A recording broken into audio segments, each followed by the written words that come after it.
What's going on, everybody? It's your boy Jay Rich here to talk some NFL prop plays over on PrizePicks. We have a loaded slate on Saturday, and then we do have a massive slate, obviously, on Sunday. So let's dive into it quickly because there are some plays that I do like for Saturday's games that you're going to want to lock in pretty soon. This is kind of my short list right now. So looking at the data, I wanted to bring this to you guys just because I've kind of been sitting on it. It's nothing official. The main reason why I do it is because I pull the DK lines and the PrizePicks lines and compare them. So right off the bat, you can see Justin Jefferson has an edge of 7 yards when you look at his receiving yards versus PrizePicks and DraftKings. DraftKings has him at 94.5. PrizePicks has him at 87.5. So if you do like Justin Jefferson, it's already a pretty decent play relative to the book value. Now, obviously, he's averaging 115 yards per game on the season, but the Indianapolis Colts only allow 118 yards per game to wide receivers. So that is a bit of a problem for us. But I do want to start with a quarterback, and that is Matt Ryan. Matt Ryan is one of the highest edges in my model right now. Kind of the process I've been looking at for the past couple of weeks to kind of highlight some of these guys. For whatever reason, you see Matt Ryan not really getting it done. You know, he's gone under in his 4 straight games, especially at this number of 242.5. We targeted Jared Goff last week and it worked out for us. This week, now he plays the Vikings again. The Vikings allowing 300 yards per game to opposing quarterbacks throughout the season. So Matt Ryan should get it done. Will he get it done? I don't know, but I wanted to bring it to you guys because he is one of the highest ones as far as edge is concerned on this slate. So I was looking at him. Another one was Tua and Josh Allen. Both those guys have pretty high edges as well. But with that game, the snow, Josh Allen underperforming, Tua, how is he going to play on the road? We saw how he looked in LA. I don't know if I'm willing to take that bet right now, but let's talk about his wide receivers. Going back to the model itself, Tyreek Hill was one that popped. 73.5 is line on PrizePicks. 76.5 is what it is on DraftKings.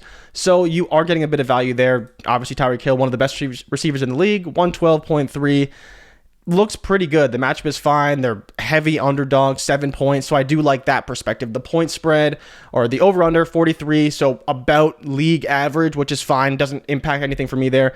But you just see that he's probably going to play about average. Now, he does have the injury, so there is that concern there as well. He is injured. How much is it going to affect him this game? We don't really know. But if he's even able to go a little bit, I think he's got a pretty good shot. You know, we saw last game, he was injured in and out of the game and still caught a 60-yard touchdown. So I'm not overly concerned from that perspective. And if you want to pull it up here on PrizePicks, look at the consistency, because I don't have that on me right now. 4 or 5 games, right? And did hit it last game against the Chargers. So against Buffalo, we know they're going to have to throw the ball to win this game. Probably don't see a lot of running. We'll see how they manage the game because there is concerns of snow. There is some small weather concerns, but how does that impact Tua and how does that impact Josh Allen and the game flow?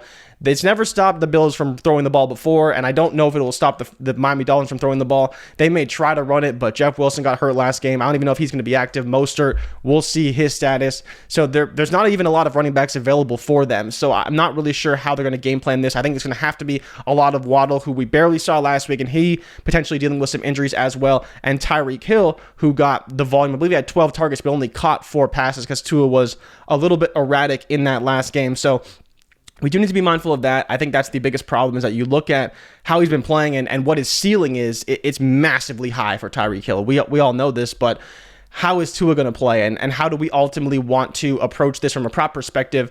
I would much prefer taking Miles Sanders. Miles Sanders up against Chicago this week. The line is 68.5 on DK and on PrizePicks. Now, it is a little bit juiced to the under, but they are 9-point favorites. So I think that, again, favors the running game. I think they're going to be able to score a lot of points in this one. You see the over-under is still 48.5. So they still believe there's going to be points scored in this matchup. They still allow a ton of rushing yards per game to opposing running backs. You see they're 6th in the league. So I do think that's a great spot for him. 114 per game, 6th in rushing yards allowed. So all of that combined, Miles Sanders coming off a massive game, I don't know why we would fade him this week. I think that he's in line for a bunch of touches again, and I would be willing to run that risk. I know it is juiced a bit to the under on DraftKings, so if you don't want to take it from that perspective, I'm fine with it, but I do think there's a really good shot he goes over again. I don't know why I would be fading him overall. And then we go to a guy that you can't fade, and that's Derrick Henry. Derrick Henry at 100 yards, it just ain't enough. It ain't ever going to be enough at 100.5 for Derrick Henry. You see, he's been struggling 4 weeks in a row. He went under this number, but last week versus Jacksonville, 121, and now faces the Chargers. Chargers are the worst rush defense in the whole league. It's not even really that close. They are god awful at stopping the run. 129 per game. Then that even feels like it's not even enough. They're like at 5.6 a carry. Derrick Henry should just destroy them. You see it's minus 125 to the over. You're not getting any edge relative to the book line because, again, I'm sure they're pretty scared of Derrick Henry, but I expect him to go for around 125 or so. I think the Tennessee's going to give him the ball early and often. We'll see what happens with the other side, right? Because Justin Herbert was one of the players who I was looking at for and over. And he's probably going to go over for just being very honest about the situation. Herbert's, I believe, passing yard line 292.5. I think on the books, it's over 300 yards. So if you do like that edge, Tennessee does allow the most passing yards, or I think the second most passing yards behind Minnesota per game. So if you do want to target that matchup as well, I don't mind it. I do like it. It wasn't one I wanted to highlight necessarily, but again, with the way he's been playing, getting weapons back, I think he's got a really good shot of going over. They're not going to run it all on the Tennessee defense. It's too good. And so if you go from that perspective, they're probably not going to run the ball, pass a lot with Herbert. We saw what he did last week against Miami. We could see a lot of that. But I think on the other side, Derrick Henry's going to run the ball early and often and will be very successful at doing that. Then getting into Stefan Diggs, you see him obviously playing Miami Saturday night. So you look at these lines, 70 yards is pretty decent for Diggs. Again, where there are weather concerns, right? The problem for me is that I'm not as worried about Diggs getting his volume. It's more so about the Gabe Davises. How does Cole Beasley is he even active on this game? Does he come into the fold? Isaiah McKenzie is one who's also projected for an over because we have Josh Allen for an over. But I mean, I believe and I trust that Stefan Diggs will get that work week in and week out. You see that they're still obviously favored by 7, which doesn't quite help him so much in the passing game, but he will be the main target on offense, whether it's in the slot, whether it's outside. He will be the guy who moves the chains for Josh Allen. I trust him to do that. So you look at him and you look at Tyreek Hill as well.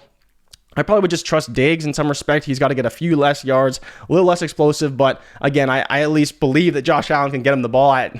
Tua looks so shaky. I'm not 100% there, but I think that both guys, you see where they average on the season. Diggs is well over 93 yards and Tyreek Hill all the way up at 112 and then 95. So they're all the way up there. So on average, they're having much better games, but in this weather, in this environment, they do have their lines juiced down a little bit. But I do think they are poised to go over yet again.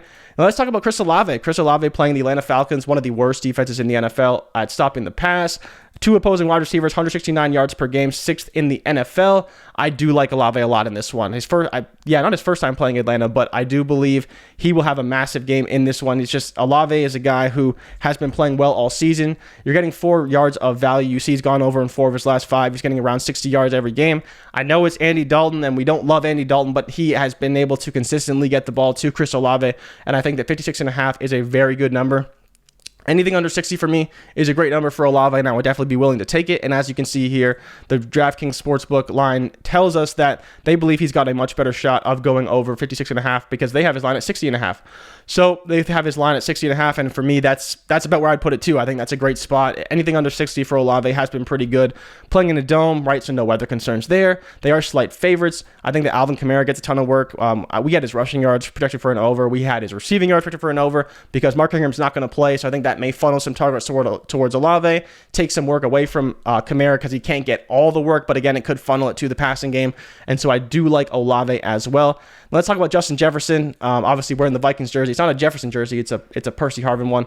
But Jefferson is a guy who it's just, I don't know if we can take the over, but the inconsistency game to game is a little bit concerning.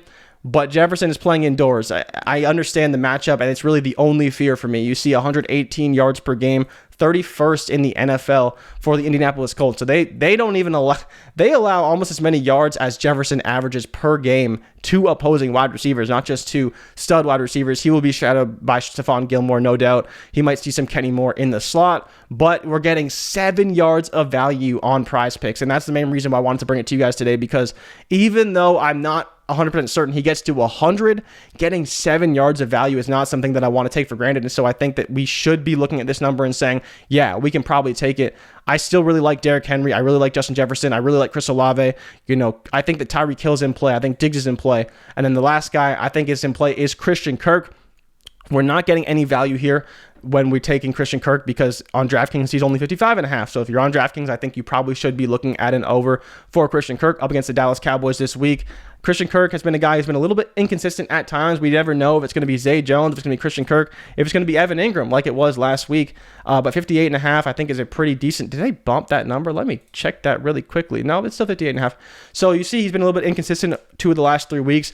But against Dallas, you look at some of their game scripts, right? And you look at the game against Detroit, we expected them to be down. They passed a lot and it worked out. Against KC, expected them to be down a lot, passed, it worked out. Against Vegas, expected them, I didn't really expect them to be down against Vegas, but he passed a lot and it worked out. Against Dallas, we expect them to be down, to pass a lot, and I think that means a lot of volume for Christian Kirk, and why I believe it's a great opportunity for him to go over. I think, outside of that, there's a few things else I was looking at. Like I talked about Alvin Kamara's rushing yards. I don't hate that at all. No Mark Ingram playing against Atlanta. They're god-awful, so I don't mind that at all. But these are the ones I wanted to highlight today. I think they're all pretty good values. You can see their book lines. Obviously, Henry, the best one in terms of the book line, the matchup, all that stuff. Take the Henry over. I really like Olave. I think he's in a great spot. Obviously, some value on PrizePicks there. Jefferson, some value on PrizePicks. There's also some value on Tyreek Hill. Christian Kirk is the only one without some value, but I'd still believe it's a pretty good line for Christian Kirk, so I'd still be willing to take the over there. But that's kind of what I'm looking at. I still like Miles Sanders. I know that the books are not really in on Sanders yet, but I think they should be. I think he's coming off a great game. I think they continue to feed him again. So I do believe he's in a great spot. So as always, take what you like, leave what you don't. Just wanted to work you through my process, show you the difference between some of the book lines and PrizePicks and some value you can find that way.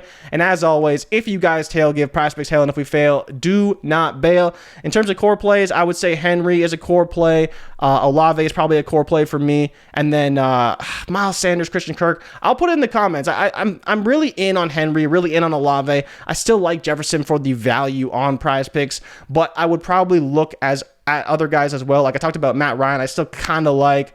Justin Herbert, another one that I still kind of like. Just wanted to show you guys some lines, highlight some stuff for you that I'm looking at in case you guys were looking at the same props and wanted some more confirmation as to why they are good plays, aren't good plays, and some more data behind it. So just wanted to show you guys that. Make sure to drop me a like and subscribe for future content. May do a video tomorrow. We'll see. Make sure you hop on that value quickly because it will probably evaporate by the time kickoff comes. Good luck everyone this weekend, and I'll see you guys next week for more NFL prop plays on PrizePicks. I'm out. Peace.